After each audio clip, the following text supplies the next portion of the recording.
Assalamualaikum warahmatullahi ta'ala wabarakatuh. Alhamdulillah, alhamdulillahi rabbil alamin, wabihi nasta'inu ala umuri dunya waddin, wassalatu wassalamu ala ashrafil anbiya'i wal mursalin, sayyidina wa maulana Muhammadin wa ala alihi wa ashabi ajma'in. Allahumma salli wa sallim wa barik ala sayyidina Muhammadin al-fatihi lima ughliqa wal khatimi lima sabaqa nasiril haqqi bil haqqi wal hadi ila siratikal mustaqim wa ala alihi haqqa qadrihi wa miqdaril azim. Amma ba'd. Hadirin para alim, para ulama, hadirin jamaah salat Isya yang dimuliakan Allah Subhanahu wa taala. Puji syukur alhamdulillah malam hari ini kita masih diberikan kesempatan oleh Allah Subhanahu wa taala berupa kesehatan, berupa hidayah, taufiknya sehingga mudah untuk melangkahkan kaki untuk menuju kepada masjid tempat ibadah sholat Isya pada malam hari ini. Bapak sekalian, sebelum kita mulai kajian malam hari ini, maka terlebih dahulu marilah kita hadirkan Fatihah, kita hadiahkan suratul Fatihah wabil khusus kepada mu'allif hadal kitab, pengarang kitab ini yaitu kitab Minhajul Abidin. Mudah-mudahan dengan kita berhadir Fatihah kepada pengarang kitab ini diberikan keberkahan atas ilmu yang diberikan kepada kita semua, kemudian kepada kedua orang tua kita, kepada guru-guru kita, dan kepada kaum muslimin wal muslimat, wabil khusus jamaah Masjid Ar-Raudhah. Mudah-mudahan dengan Fatihah itu bisa dimudahkan di dalam kuburnya, diberikan rahmatnya oleh Allah Subhanahu wa taala. Liridhoillahi lahumul Fatihah. A'udzu billahi minasyaitonir rajim. Bismillahirrahmanirrahim. Alhamdulillahi rabbil alamin arrahmanir rahim maliki yaumiddin. Iyyaka na'budu wa iyyaka nasta'in. Ihdinas siratal mustaqim, siratal ladzina an'amta 'alaihim ghairil maghdubi 'alaihim waladdallin. Amin.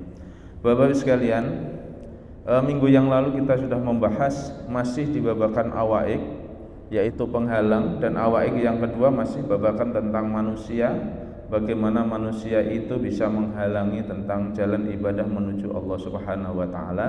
Tapi sampai di bab yang awaik manusia ini sampai di bagian yang kedua, yaitu bagaimana orang alim beruzlah.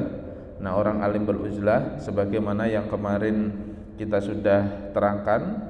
Jadi ketika orang alim atau orang yang memiliki ilmu atau ulama kemudian dia pengen beruzlah, maka uzlahnya itu dilarang oleh agama, ya, dilarang oleh Allah Subhanahu wa taala. Kenapa? Walaupun dunia itu penuh rumutnya, ya, dunia ini zaman ini sudah kondisinya tidak baik, tetapi orang yang alim itu harus senantiasa menerangi zaman yang di dalam kegelapan tersebut. Nah, sebagaimana yang kemarin kita dapatkan dari syairnya Umar bin Khattab, bahwa ketika kita ini pengen menjadi benar dalam rangka untuk menata hati kita, maka tidak mudah untuk menata hati kita. Nah, orang alim itu pada saat mendakwahkan agamanya Allah Subhanahu wa taala di dalam masyarakat itu juga tidak mudah, sebagaimana Rasulullah Muhammad SAW, tantangannya banyak. Nah, karena orang alim itu mesti harus tahan banting, ya, tidak mudah cengeng. Sebagaimana karena ulama itu pewarisnya Nabi, karena dulu Nabi juga mengalami masa yang pahit, ya, turunannya otomatis ketika kita juga ikut ulama, maka kita juga harus memiliki hati yang sama dengan yang dituntunkan oleh para ulama, berisbak kepada baginda Nabi Muhammad SAW. Nah, bagaimana kiranya? Ya, minggu yang lalu kita sudah bahas, apabila kita sudah berniat, fa in kunta fi hadzal a'immati raghiban, apabila kita sudah berniat berada di jalannya hidayahnya Allah Subhanahu wa taala, yang kita sudah mencintai jalan itu, maka siapkan diri kita, ya, mengalami sebuah hal yang tidak enak. Maka kata Allah itu, Pak, ya, bahwa orang yang beriman kepada Allah Subhanahu wa taala itu bukan berarti orang yang akan mulus jalannya dalam kehidupan dunia, bukan. Ya, orang yang dia beriman kepada Allah pasti dia akan diuji keimanannya. Kata Allah, kalau orang beriman kepadaku, kalau engkau beriman kepadaku, maka kamu pasti akan aku coba setiap saat. Jadi kalau dicoba itu, Pak, bukan berarti itu musibah, bukan berarti itu azab. tapi itu adalah bagian bagaimana refleksi agar hati kita itu betul-betul kuat di hadapan Allah Subhanahu wa taala. Maka kalau kita sudah meniatkan itu, ya kita harus konsekuensi. Nah, seorang yang alim yang sudah meniatkan pengen berada di jalur memberikan hidayah kepada umat dengan rasa cintanya terhadap agama dan Allah, harus siap-siap mengalami sesuatu hal yang tidak enak, Pak. Karena orang yang kita dakwai itu tidak semuanya menerima dengan baik, ya. Kemudian kemarin binafsi wa qaurin inda kulli karihatin. Ya, kuatkan hati di saat kita menerima sesuatu yang kita paling benci, yang kita nggak suka. Contoh kecil, seorang ulama kalau dia betul-betul dekat dengan Allah Subhanahu wa taala, maka dia tidak mudah baper ketika melihat maksiat, Pak. Paham ya, Pak? Kadang-kala kan nyun sewu, banyak orang yang kira-kira alim, ya, seorang ulama, seorang ustadz misalnya, ketika melihat sesuatu yang tidak pas dengan agama, kemudian menjadikan dia itu baper, menjadikan dia itu menjadi benci, tapi bencinya itu tidak memiliki kodratnya akan Allah Subhanahu wa taala.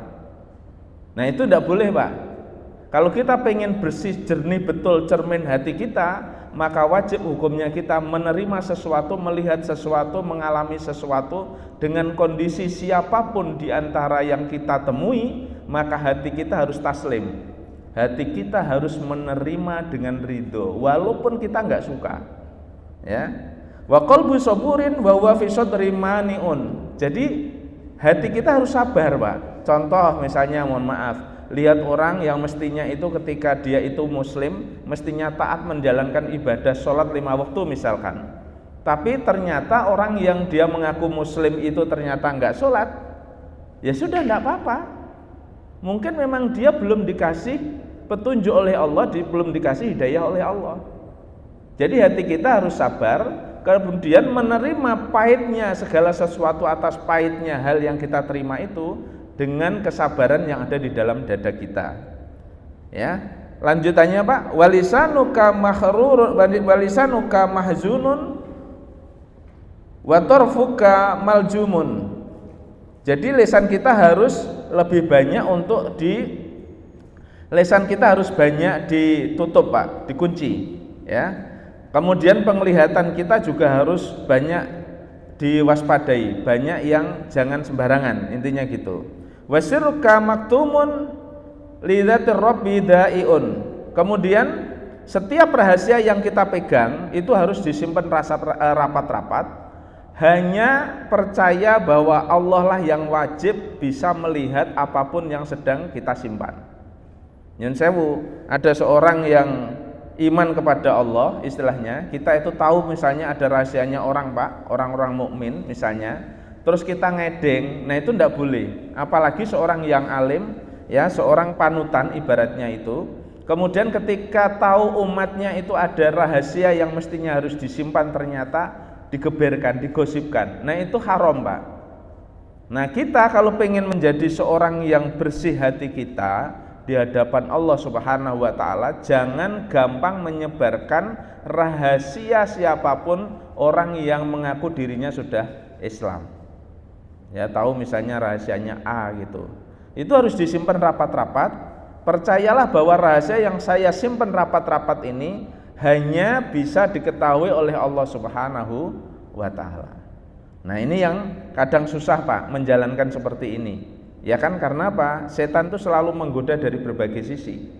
Makanya beberapa bab yang lalu itu mungkin kita sudah, ketika bab taubat itu kita bahas. Kadang orang itu ketika kita mau benar itu kadangkala lakunya itu seringkali digoda dengan sesuatu hal yang tidak enak. Contoh, misalnya dikasih, kamu tak kasih informasi ini, ya, rahasianya itu kayak gini, si A itu begini, tapi cukup kamu ya jangan berikan ke orang lain. Itu nggak bisa, Pak, karena saat mulut kita ini sudah ngomong dengan orang lain, berarti kita sesungguhnya sudah membocorkan aibnya orang lain itu kepada orang yang kita berikan informasi itu. Jadi itu tidak bisa menjamin, di mata Allah berarti kita menyebarkan aib itu. Nah, itu hukumnya. Selanjutnya dalam syairannya Umar bin Khattab ini, ya, wa dzikruka maghmurun wa babuka maghlumun. Jadi nama kita itu cukup tidak perlu dikenal, Pak. Ditenggelamkan, jangan cari nama gitu bahasanya itu. Orang yang alim yang dia pengen senantiasa itu bisa bermanfaat kepada umat, maka dia nggak nyari nama, Pak. Nama ditenggelamkan, kemudian pintu dikunci rapat-rapat, ya. Artinya pintu dikunci rapat-rapat itu tidak gampang untuk kira-kira membuka sesuatu yang sekiranya itu tidak menjadi penting bagi umat. Nah, kita juga membiasakan seperti itu. Wasakruka bisam wasakruka basamun wabatnuka ja'iun. Jadi tersenyumlah bibir kita, tersenyumnya bibirmu walaupun perutmu dalam kondisi lapar. Ya. Jadi orang yang alim itu, Pak, itu harus tahu diri bahwa setiap pahit yang diterima apapun tadi itu harus senantiasa menunjukkan senyumnya. Karena senyum itu ibadah. Senyum itu sedekah. Jadi kalau kita pengen mengikuti ulama, pengen mengikuti orang yang alim, karena orang alim itu mengikuti Rasulullah, berarti setiap saat kita itu jangan sampai gampang cemberut, tapi kita mudahkan diri kita itu senantiasa bersenyum, ya, kepada siapapun, apalagi kepada orang-orang saudara-saudara kita muslim maupun orang yang beriman kepada Allah Subhanahu wa taala. Nah, sesungguhnya senyum itu, Pak, sesungguhnya senyum itu, ya, kalau ditarik dari sisi psikologisnya itu, senyum itu akan membawa dampak semua berkaitan dengan masalah terbukanya rezeki, kesehatan, dan keberuntungan di dalam kehidupan kita. Nah, itu sudah diteliti oleh para pakar peneliti tentang masalah itu. Makanya ada satu penelitian di psikologi itu, Pak. Kalau Anda pengen tahu nasibmu, maka lihatlah fotomu sejak engkau kira-kira duduk di kelas SD. Gitu, Pak. Kalau engkau duduk di kelas SD itu, kalau di kelas SD itu Anda foto itu sering senyum, maka nasib di masa dewasanya itu biasanya diteliti secara ilmiah, Pak. Itu orang itu nasibnya itu menjadi bahagia. Nah, orang yang fotonya sering cemberut, Pak, nasibnya juga gitu. Makanya di luar negeri itu ada satu latihan, ketika orang nggak bisa senyum, Pak, itu dilatih, dan itu dilatih secara psikologi itu suruh geget nih loh, pulpen, Pak. Jadi suruh geget giginya tuh gini. Kalau geget pulpen itu kan selalu giginya kelihatan. Jadi senyum itu yang nggak gampang, Pak. Nah, di dalam sisi ilmiah psikologinya itu, kalau orang sering cemberut, maka sesungguhnya psikologi dia itu dalam kondisi tertutup kepada vibrasi positif, namanya hubungan kebaikan tentang masalah daya tariknya. Nah, makanya di dalam syairnya Umar bin Khattab ini, beliau menyebutkan wasakruka basamun wabatnuka jaiun. Jadi tetaplah bersenyum, ya, sunggingkan bibirmu walau perutmu sedang lapar. Itu bahasanya, Pak. Jadi walaupun kita sedang nggak enak, sedang tidak kondisi baik, tetaplah bersenyum kepada saudara kita, siapapun yang sedang kita temui. Wa qalbuka mahzurun wa qalbuka majruhun wa suquka kadihun. Ya, hatimu yang sedang terluka itu, kemudian pasarmu yang sedang sepi, maksudnya rezekinya yang sedang tidak banyak, ya, hati yang sedang terluka dalam sebuah kondisi apapun kehidupannya. Wa fatluka madfunun, dan namamu juga sedang tenggelam. Wa ta'nuka sa'yun, kemudian cacatmu sedang terbongkar, ya, tersohor bahasanya itu, Pak. Jadi tetaplah dijaga di dalam hati yang senantiasa ikhlas di hadapan Allah Subhanahu wa taala. Ya, jadi orang itu kan kalau dia ulama, ya, atau orang yang mukmin, tadi di awal mungkin saya sebutkan itu, Pak. Ya, kata Allah kalau dia beriman kepada Allah tidak mungkin tidak diuji yang tidak enak tadi. Harus diuji yang enggak enak. Maka mohon maaf, Pak, ketika ada persepsi, ya, kita itu kan harus senantiasa introspeksi diri. Ya, mungkin pasti dosa kita banyak gitu, Pak. Jangan sampai kita itu ngomong mungkin dosa kita ini banyak. Jangan, Pak. Pasti ngomong, ya memang dosa kita banyak. Nggak percaya, coba kita referensinya itu kita buatin, Pak, listnya. Dosa ketika kita baru bangun tidur. Pernah nggak kita bangun tidur itu tiba-tiba berdoa, ngucapin syukur kepada Allah atas nafas yang masih sempat nempel kepada diri kita, dikasih kesempatan untuk bisa bangun dari tidur, hidup kembali, Pak. Kalau kita tidak sempat bersyukur, dosa nggak sama Allah, Pak? La ing syakartum lazidannakum wa la ing kafartum inna adzabila syahidin. Jadi sesungguhnya orang yang tidak bersyukur itu ada siksanya Allah. Nah, orang yang disiksa itu berarti ada dosa. Ya bangun tidur aja sudah bisa dosa, Pak.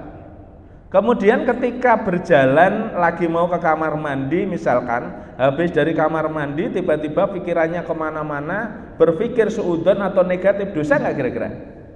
Dosa.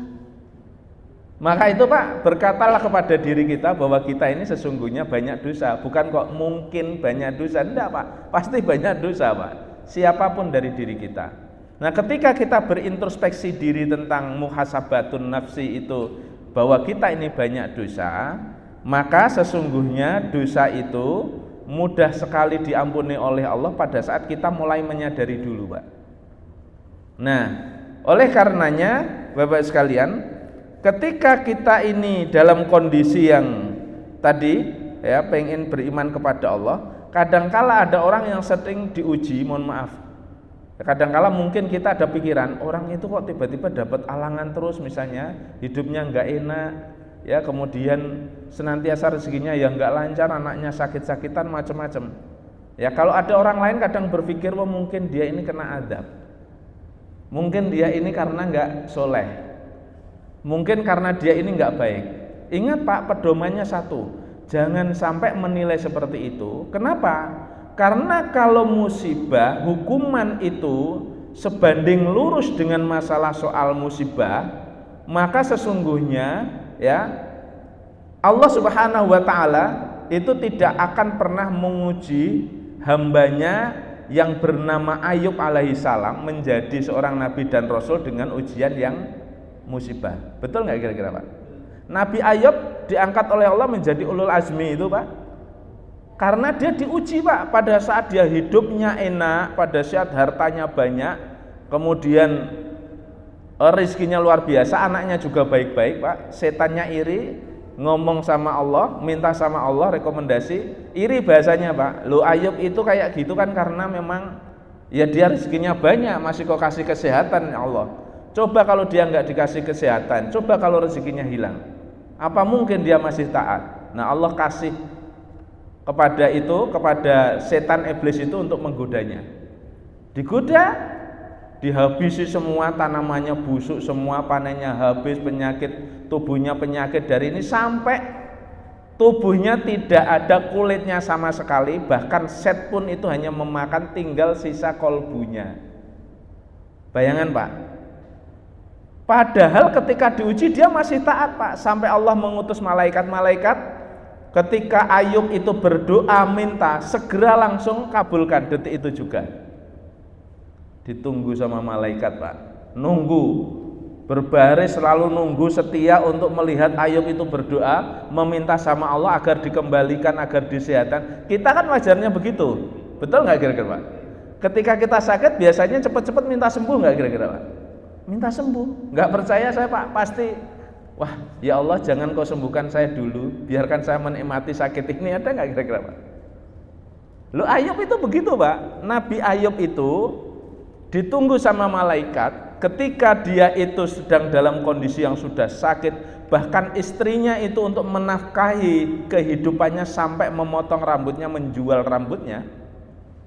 Paham ya Pak? Sampai kemudian itu kenapa istrinya kemudian dipukul pakai lidi itu, karena harus dipukul berkali-kali itu, sekali dipukul berarti lidinya itu banyak Pak, yaitu dalam kondisi untuk kifarat lah istilahnya gitu. Tapi begitu ditunggu sama malaikat, Nabi Ayub belum pernah berdoa meminta sama Allah, malaikatnya kesel Pak.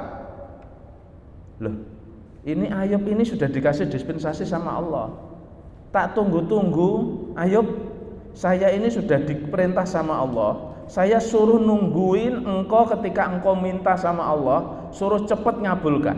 Lo tak tunggu lo sejak dulu sampai sekarang kamu sudah tinggal tulang-tulang tok kok gak pernah meminta. Coba bayangkan Pak, jawabannya Ayub, malaikat, kamu pikir kira-kira apakah saya itu orang susah? Saya ini gak pernah susah kok. Apa yang saya minta? Saya gak butuh apa-apa. Kebayang gak kira-kira Pak? Karena apa? Sesungguhnya Allah yang paling tahu tentang diriku. Kebayang ya Pak, itulah kenapa Nabi Ayub kemudian dinaikkan pangkatnya menjadi ulul azmi Pak. Maka detik itu Allah langsung perintahkan kembalikan kesehatannya, berikan semua kekayaannya kembali. Jadi kalau orang naik pangkat itu atau orang dikasih nikmat Allah itu tidak melalui proses begitu, artinya orang dikasih adab itu karena sakit, karena ini itu pasti adab. Nggak mungkin Nabi Ayub itu dikasih sakit, dikasih bangkrut, betul nggak Pak? Maka kalau kita lagi bangkrut, kita lagi sedang kondisi sakit-sakitan, jangan berburuk sangka kepada Allah Subhanahu wa ta'ala. Berhusnudonlah kepada Allah Subhanahu wa ta'ala. Karena bisa jadi Pak, ketika kita sehat terus, bisa jadi menjadi ghaflah, lupa terhadap Allah, nggak mungkin ingat untuk ibadah. Contoh kecil Pak, ketika kita duitnya ada, sehatnya ada, yang biasanya ngaji malam hari ini tuh gerimis hujan-hujan, kalau duit ada misalnya, kemudian sehatnya ada, kemudian tekadnya itu pengen jalan-jalan, lebih seneng jalan-jalan Pak. Tapi mungkin diuji, dihujankan dulu, dikasih enggak ada duit dulu, macam-macam. Ya seperti itu Pak cara Allah mengasihinya. Oleh karenanya Pak, melihat sesama kita pun jangan gampang suudzon ketika melihat orang lain, wah orang itu sakit-sakitan, anaknya seringkali sakit-sakitan ini. Berprasangka baik Pak, karena bisa jadi orang itu jauh lebih mulia dibanding kita. Ketika dia dikasih seolah-olah musibah, bisa jadi dialah itu yang memiliki pangkat lebih tinggi di hadapan Allah dibanding kita. Dan jangan salah Pak, makanya ada yang namanya ahlul nikmah, kemudian ahlul musibah, ahlul afiyah sama ahlul musibah. Nah, jadi pangkatnya itu Pak, kalau diukur setelah tahu seperti itu kata Rasulullah, maka orang yang ahlul musibah itu pangkatnya besok di hari akhirat di surganya Allah itu letak statusnya dia itu berada di ruangan VVIP yang levelnya itu jauh lebih tinggi dibanding dengan orang yang ahlul afiyah. Wong sing dikasih nikmat terus itu podo-podo mlebu swarga Pak. Itu pangkatnya luwih cepet, luwih gede orang yang dikasih musibah di hadapan Allah Subhanahu wa taala. Nah, kalau seperti itu, bagaimana cara kita? Berarti kolbu kita, hati kita harus meletakkan senantiasa yang pertama mesti harus husnudon, senantiasa berprasangka baik terus kepada Allah, senantiasa sabar. Jadi pangkatnya itu Pak, pertama hati dilatih untuk sabar. Setelah sabar dilatih terus untuk menerima ridho Pak. Setelah dilatih untuk ridho apapun, terakhir pangkat terakhirnya kalau kita sudah bisa ikhlas terhadap Allah Subhanahu wa taala. Makanya kalau orang ikhlas itu tidak mungkin telat, tidak mungkin ada batasnya Pak. Kalau sabar ngomong ada batasnya, tapi kalau ikhlas sudah tidak ada batasnya Pak. Wong namanya ikhlas. Dibuat begini ya alhamdulillah, dibuat begitu ya alhamdulillah, dibuat gono ya alhamdulillah, terus Pak. Nah kalau sabar kan enggak, aduh kok begini ya, kapan ya gitu. Misalnya sakit Pak, harus sabar. Makanya kalau kita sudah bisa sabar, latih hati kita untuk ikhlas. Karena pangkat tertinggi makhluknya Allah yang beriman di hadapannya, setelah dia itu mengalami sabar kuat, maka sesungguhnya yang paling tinggi di hadapan Allah, kalau kolbu ini, hati ini sudah bisa diajak menjadi kolbun salim, menjadi ikhlas kepada Allah Subhanahu wa ta'ala. Ya, makanya hati senantiasa walaupun terluka, kalaupun rezekinya sedang tidak baik, sedang sepi katanya, kemudian nama kita tenggelam yang biasanya dielulukan misalnya gitu Pak, kemudian kita juga dicacat sama orang misalnya itu yang terkenal misalnya tiba-tiba begitu. Nah contoh kecil aja Pak, hari ini mungkin kalau Bapak sekalian melihat ada seorang pejabat, mantan pejabat Pak lebih tepatnya misalnya, pada saat dia menjabat kan namanya pasti tersohor Pak, terkenal baiknya, terkenal hebatnya. Tiba-tiba Allah membuka aibnya. Nah kemudian orang seantero kaget, betul tuh Pak? Ya masalah perempuan, ya masalah korupsi lagi ditangani, macam-macam Pak. Kalau kita melihat seolah-olah orang lain itu, kalau saya lihatin di medsos pasti orang menghujat semua kan Pak. Tapi ketika dia itu bisa berbalik taubatan nasuha, mengerti tentang ini Pak, ngaji kayak gini, ya dia harus ikhlas ridho. Memang itu kesalahan yang harus dijalani, maka dia harus jalankan itu dengan legowo, dengan ikhlas. Kalau dia sudah ikhlas, hasilnya pasti enak. Tapi kalau nggak ikhlas Pak, menderita terus Pak. Nah itu caranya. Walaupun nama tenggelam tidak seperti dulu lagi, cacat dibuka tadi, ya. Watok nuka saiun, cacatnya tersohor, ya ndak apa-apa. Ridho gitu Pak. Terus apa yang dilakukan? Wa fi kulli yaumin anta jai'un ghadabun, dan di dalam setiap hari engkau senantiasa tenggelam di dalam kepahitan atau selalu menelan kepahitan, min dahri wa ikhwani, dari kondisi zaman yang serba tidak enak sekarang dan dari pertemanan yang memang sedang tidak baik, maka wal qalbu ta'iun, hati tetaplah patuh kepada Allah Subhanahu wa taala. Ya, zaman ini Pak, mohon maaf nih, bersahabat kadangkala bersahabat itu tidak semuanya setia sahabatnya, kadang berkhianat. Kan gitu Pak, dalam pekerjaan kadangkala juga tidak baik misalnya. Ya enggak apa-apa Pak, walaupun begitu tetap patuh mengikuti iramanya Allah Subhanahu wa taala. Jangan sampai kita hati kita berbalik itu benci terhadap Allah Subhanahu wa taala. Saya kok sengit dikasih kok begini terus, sampai kapan sih kira-kira gitu misalnya. Kan sering Pak kita mendengar gitu ya Pak. Khususnya ketika dia dikasih seolah-olah musibah, jarang orang yang kuat menerima itu, kemudian keluhannya yang muncul. Naharoka sugulun nasi min ghairi mannatin. Hari-harimu gunakan untuk mendamaikan semua makhluk, semua manusia, dan meskipun tidak berpamrih atau tidak mengungkit-ungkit. Walailuka saukun ghoba, dan malammu gunakan untuk rindu mengadu kepada Tuhanmu. Anhut tolai'u, yang dalam kondisi senyap dan tidak ada orang yang memandang. Jadi Pak, kalau sudah tahu seperti itu, hari-hari ini di setiap harinya niati kita, maka orang alim itu harinya itu senantiasa untuk mendamaikan orang, bukan menjadi provokator Pak. Kalau ada ulama kok menjadi provokator, berarti bukan ulama. Ya, kalau menegakkan amar ma'ruf nahi mungkar itu iya Pak, harus. Yang tidak baik, yang batil ya dikatakan batil, yang hak ya hak. Tetapi meskipun begitu, hati kita itu tetap senantiasa untuk mendamaikan semua makhluk, semua manusia, tanpa mengungkit-ungkit jasa yang dia lakukan. Malam hari gunakan untuk takarrub, rindu kepada Allah tanpa dilihat oleh siapapun. Jadi ini pangkatnya orang yang soleh itu seperti ini Pak. Fadunaka hadzal laili khudhu dari'atun, maka ambillah di malam hari itu untuk dapatkan sebuah persiapan dalam rangka kehidupan liyaumin hari kiamat. Ya, besok di hari kiamat. Jadi kita hidup ini dalam rangka untuk mencari bekal untuk persiapan hidup di yaumil akhir nanti, di hari kiamat. Abusin azafihi daroi'u, di mana di dalam yaumul qiyamah itu semua orang hampir musam semua mukanya, tidak ada senyum, karena orang takut semua, sudah menunggu waktu kira-kira saya ini termasuk orang yang beruntung atau tidak. Yang di sana itu tidak ada orang yang menolong kecuali amaliyah kita dan perbuatan baik kita, amal soleh kita di hadapan Allah Subhanahu wa taala.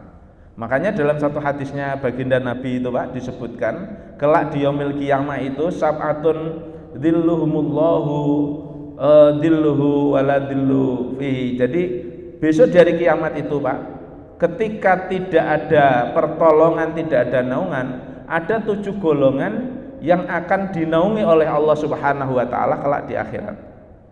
7 golongan itu yang pertama al-imamul adil, pemimpin yang adil. Pemimpin yang senantiasa mengedepankan tawazun, ya. Tawazun itu seimbang, Pak. Jadi enggak belok kasih ketika dengan hal yang makhluk yang siapapun, dengan masyarakatnya manapun. Nah, itu pemimpin yang adil. Yang kedua, seorang pemuda yang senantiasa taat ibadah kepada Allah Subhanahu wa taala. Kenapa baginda Nabi kok tidak menyebut orang tua, Pak? Kenapa kok pemuda? Nah, rahasianya di dalam hadis itu, kenapa kok pemuda? Karena kalau ada pemuda kok taat ibadah kepada Allah Subhanahu wa taala di masa muda, maka itu makhluk yang paling baik di hadapan Allah. Karena kalau sudah tua wajar, Pak. Langsung sebaliknya, udah tua kok malah enggak taat. Nah, itu terbalik, Pak. Udah tua itu apa gambarannya? Iktibarnya itu kalau masih muda, usianya masih panjang. Gambarannya begitu, Pak. Kalau sudah tua berarti tinggal nunggu ajalnya. Maka kenapa enggak disebutkan kok tua yang taat ibadah di hadapan Allah Subhanahu wa taala? Nanti ada pemuda kok bisa taat ibadah, jamaahnya rajin, sholatnya bagus, ya amaliyah solehnya baik. Nah, itu akan dapat naungan di hadapan Allah Subhanahu wa taala ketika kelak di yaumil qiyamah, pada saat dikumpulkan oleh Allah Subhanahu wa taala di padang mahsyar itu enggak ada naungan, Pak, enggak ada ayup-ayupan, panasnya enggak kira-kira. Tapi golongan inilah yang dapat iup-iupan. Nah, ketiganya ya, seorang pemuda yang hatinya, kolbunya ar-rajulu qalbuhu mu'allaqun fil masajid. Jadi kolbunya itu, hatinya itu gantung terus ke masjid, Pak. Contoh kalau ada adzan, udah jam sekian, yuk kita ini siap-siap, soalnya ini jamaah ke masjid itu loh, Pak. Jadi seorang laki-laki yang hatinya senantiasa terus gantung ke masjid untuk sholat jamaah, ya kan di masjid nggak mungkin, Pak, kalau nggak mikirin sholat jamaah. Masa di masjid ngomongin kumpul-kumpul tok, kan enggak, mesti sholat jamaah maupun ibadah lainnya. Nah, yang keempat, ketika ada seorang laki-laki dibujuk oleh perempuan yang cantik, yang punya pangkat kaya raya, diajak berzina, dia bilang saya takut kepada Allah. Nah, ini dapat naungan kelak di yaumil qiyamah. Kemudian yang kelima, yaitu orang yang senantiasa bersedekah, tapi sedekahnya itu siri, Pak. Ya, siri itu orang yang bersedekah tangan kanannya, tangan kirinya nggak kelihatan. Nah, itu kelak di yaumil qiyamah itu akan dapat naungan di hadapan Allah Subhanahu wa taala. Kemudian yang berikutnya adalah orang yang senantiasa sholat malam, berdoa kepada Allah hingga meneteskan air matanya. Karena apa? Takut akan siksanya Allah dan rindu akan kasih sayangnya Allah. Nah, kalau bisa nangis, dan pasti, Pak, biasanya nangis. Kalau nggak nangis, Pak, berarti belum masuk kolbunya. Nah, bagaimana cara mendatangkan itu agar hati kita itu betul-betul masuk rasa khusyuk dan rasa berterima kasihnya kepada Allah? Maka dahulukan rasa syukurnya di hadapan Allah Subhanahu wa taala. Kenapa kok setiap berdoa itu kita sering mendahului dengan hamdan yu'afi ni'amahu wa yukafi mazidah. Ya Allah, puji syukur kepadamu atas nikmat yang telah Engkau tambahkan terus kepadaku. Nah, apa yang Anda lakukan, Pak, sebelum berdoa, ya? Makanya saya itu, Pak, membuatkan konsep itu ketika ditanya itu, dulu diajari oleh guru saya, bagaimana agar doa kita itu mustajabah? Doa yang mustajabah cepet cesplengnya itu, Pak, kalau kita sudah mampu berdoa yang tidak meminta. Sebab seringkali orang berdoa itu, ya nggak salah, Pak, meminta nggak salah, tetapi vibrasinya itu, Pak, daya lekatnya terhadap kekuatan alam dan Allah itu, kalau kita meminta sama Allah dan bahasanya meminta, proposal terus itu, Pak, terus minta, itu kekuatannya rendah. Coba enggak percaya, logikanya begini. Bapak Ibu itu punya putra dua, yang satu misalkan ini SMP, ya, kelas 3, yang satu itu SMA kelas 3. Yang SMP kelas 3 ini, yang kecil, setiap minta apapun diturutin. Saya minta HP, Pak, minta HP ini untuk pelajaran online ini, selalu dibelikan. Kenapa? Rasa cintanya orang tuanya. Nah, yang SMA ini, yang sudah dewasa SMA, dia nggak punya HP, HP-nya pun butut, ya, sudah jelek, tapi nggak pernah minta, Pak. Ketika kita ditanya oleh bapaknya, nak, apakah kamu nggak butuh handphone untuk sekolah, ini untuk ini? Nggak apa-apa, Pak, masih ada ini. Terus anak kecil tadi minta motor, dibelikan motor karena sayangnya orang tua. Tapi yang gede nggak minta, Pak. Bahkan ketika ini ditanya, apa kamu nggak butuh motor? Nggak usah, saya naik angkot aja, Pak. Masih naik angkot masih ada, kasihan bapak, nggak usah mikirin motor untuk saya. Nah berikutnya Pak, coba bayangkan ketika anak kecil tadi SMP kelas 3 itu dia minta laptop lagi, kalau nggak dikasihin marah Pak. Tapi yang gede enggak. Kalau bapak ibu kira-kira nyun sewu, ketika lewat di dealer motor atau di toko laptop, yang paling teringat pertama kira-kira siapa? Anak yang kecil atau anak yang gede? Coba Pak, bapak rasakan. Anak yang kecil lewat tuh di dealer motor, itu ada motor. Wah, yang teringat pertama pengen belikan tuh yang gede atau yang kecil Pak? Pasti yang besar Pak. Makanya Allah itu ud'uni astajib lakum, berdoalah kalian kepadaku pasti kukabulkan. Jadi dikabulkan. Nah bagaimana caranya? Diawali doa itu yang paling baik adalah doa yang tanpa meminta. Lu doa kok tanpa meminta? Lu iya Pak. Meminta itu kan ada caranya Pak. Yang pertama itu disebut doa, ya Allah berilah saya rezeki, ya Allah jagalah saya, ya Allah senantiasa berikan kelimpahan ini, ya Allah jagalah keluarga saya. Itu minta semua enggak Pak? Bentuknya itu kalimatnya kalimat minta, nyuruh sama Allah Pak bahasanya gitu loh Pak. Ya kalau orang itu minta-minta terus ya enggak masalah Pak, tapi lama-kelamaan bosen. Tapi coba Bapak lakukan, namanya itu doa tanpa meminta. Dengan apa? Dengan syukur Pak. Lah apa efeknya?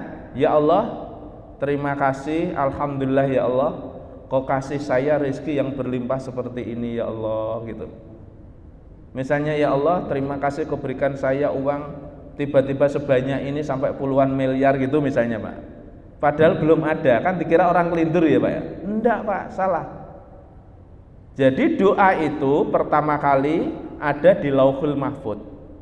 Jadi Allah itu sebelum menurunkan halnya kewenangannya dia di alam dunia kepada makhluknya, maka dia dikasihkan dulu di alam mahfud itu udah di ini.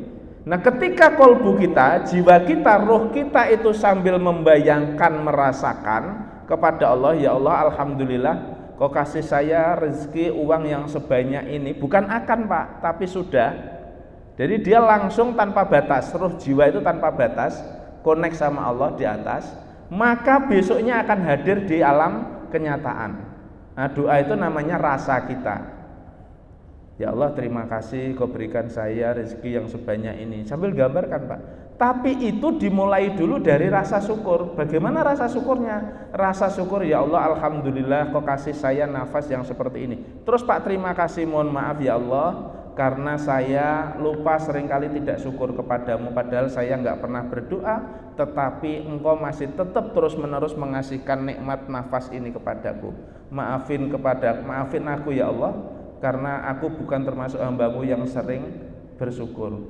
Terima kasih ya Allah, begitu baiknya engkau, hambamu yang banyak dosa begini aja masih kau kasih terus. Tarik nafas dalam terus, jangan Pak. Itu tarikan nafas yang ke-7, ke-8, ke-9 tanpa sadar biasanya nyun sewu rasa panjenengan mulai keronto-ronto, mulai netesin air mata Pak. Nah kalau itu sudah terjadi Pak, maka kekuatannya kolbu itu, rasa itu akan connect sama Allah, dan itu mau dibawa kemana akan wujud dengan sendirinya. Nah makanya sama dengan ini Pak.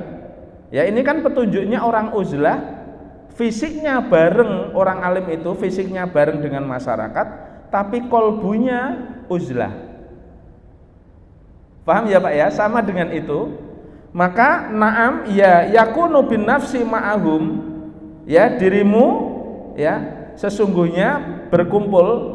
Jadi engkau bisa berkumpul dengan masyarakat, wa qalbu ma ab'adahu anhum. Jadi kolbumu jauh dari masyarakat. Jadi nyepinya gitu Pak. Kalau sudah bisa latihan begitu, doa tadi itu ya gampang Pak, langsung naik gitu. Memang wadzalika li umuri amrun syadidun. Memang hal ini adalah bukan perkara yang mudah, ini perkara yang sulit, kata Imam Ghazali. Wa aisun nakidun, dan ini adalah kehidupan yang memang ruwet. Oleh karenanya dibutuhkan kesabaran yang tinggi untuk melampaui kehidupan yang seperti ini. Wa fihi yaqulu syekhuna rahimahullah, Maka di dalam hal ini guru kami, gurunya Imam Ghazali berkata, fi siyatihi, di dalam wasiatnya beliau berkata, ya bunayya isma'a ahli zamanuka, wahai anakku, hiduplah engkau bersama dengan orang-orang di zamanmu. Tetapi wala taqtadi bihim, tetapi jangan kau mencontoh atau mengikuti mereka. Jadi kita itu kumpul Pak, tapi jangan terbawa arus. Kumpul terus, tapi kita itu harus berpedoman kepada kebaikan terus. Jangan kita terpengaruh dengan kejelekan, tapi kejelekanlah yang kalau bisa itu terpengaruh oleh diri kita, itu namanya kesolehan. Iya. Tsumma qala ma asadda hadzal aisi ma ihyani wa ihtada bil amwati. Jadi selanjutnya kata guru kami bahwa memang hal ini sesuatu hidup yang amat susah. Kenapa? Karena hidup yang kumpul dengan orang di zaman kita, wal iqtada bil amwati, tapi kita harus ikut orang-orang soleh yang sudah meninggal. Kan maksudnya zaman kita ini Pak sekarang ini sudah banyak ruwetnya, akhlaknya orang banyak yang seringkali tidak taat kepada agama. Tapi kita kumpul sama mereka, tapi kita harus nyontoh ulama-ulama, orang-orang soleh yang sudah wafat. Itu kan nggak gampang Pak, menjadi kayak orang asing gitu. Tetapi kalau itu bisa dilakukan, maka satu hal yang disampaikan oleh Ibnu Mas'ud, wa an Ibnu Mas'udin radhiyallahu anhun khalitin nasa wa zayilhim wa dinuka la takallimanahu fahadhihi nuqtatun muqni'atun. Jadi kata Ibnu Abbas, kumpulilah orang masyarakat tapi jangan jauh dari agamamu. Ingat Pak, kumpul-kumpul harus, tetapi jangan lupa agamamu. Waktunya sholat ya sholat, waktunya jamaah ya jamaah. Itu Pak maksudnya. Kemudian latak limanahu, dan jangan sampai engkau mencederai agamamu. Fahadi nuqtatun muqni'atun, maka ini adalah wasiat yang paling bermanfaat dan paling memuaskan. Ya, jadi pedomannya Pak sampai di sini. Ini adalah penting untuk kita mencontoh kepada para ulama, orang-orang soleh, menata hati kita. Yang pertama, hidup kita sekarang ini, zaman kita bukan zaman yang gampang. Zaman kita sekarang ini adalah zaman yang luar biasa, sudah mulai kerusakan ada di mana-mana. Baik rusak secara mental maupun rusak secara lahiriahnya. Oleh karenanya, kalau kita tidak mudah memapankan hati ini kepada Allah Subhanahu wa taala, maka niscaya hati ini juga mudah rusak dan tidak fokus untuk mencari jalan ridhonya Allah di dalam surganya Allah Subhanahu wa taala. Nah, mudah-mudahan kita lanjutkan yang akan datang. Nah, mudah-mudahan kita senantiasa bisa memelihara hal-hal yang berkaitan dengan beningnya hati kita. Kalau hati kita itu bening, fa insyaallah senantiasa akan mudah sekali menerima hidayahnya Allah dan taufiknya Allah. Hidayah itu petunjuk, taufik itu kekuatan, ya. Jadi taufik itu kekuatan dari Allah Subhanahu wa taala, petunjuk dan kekuatan dari Allah Subhanahu wa taala itu akan beriringan kalau kalbu kita senantiasa bening di hadapan siapapun, termasuk di hadapan Allah Subhanahu wa taala. Demikian kurang lebihnya, besok kita lanjutkan fa insyaallah. Billahi taufik wal hidayah. Wassalamualaikum warahmatullahi wabarakatuh.